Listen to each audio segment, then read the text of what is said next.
Hi guys! In this video, you're gonna learn how to accept friend requests on BeReal.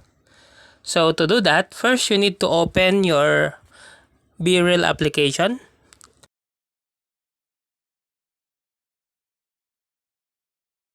And then log into your account. And after that, tap the people icon at the upper left corner.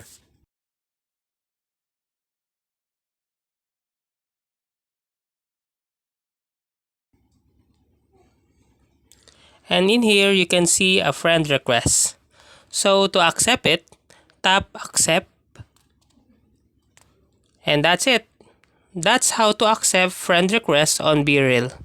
If you like this video, please click the subscribe button and click the bell icon to notify you to our next tutorial.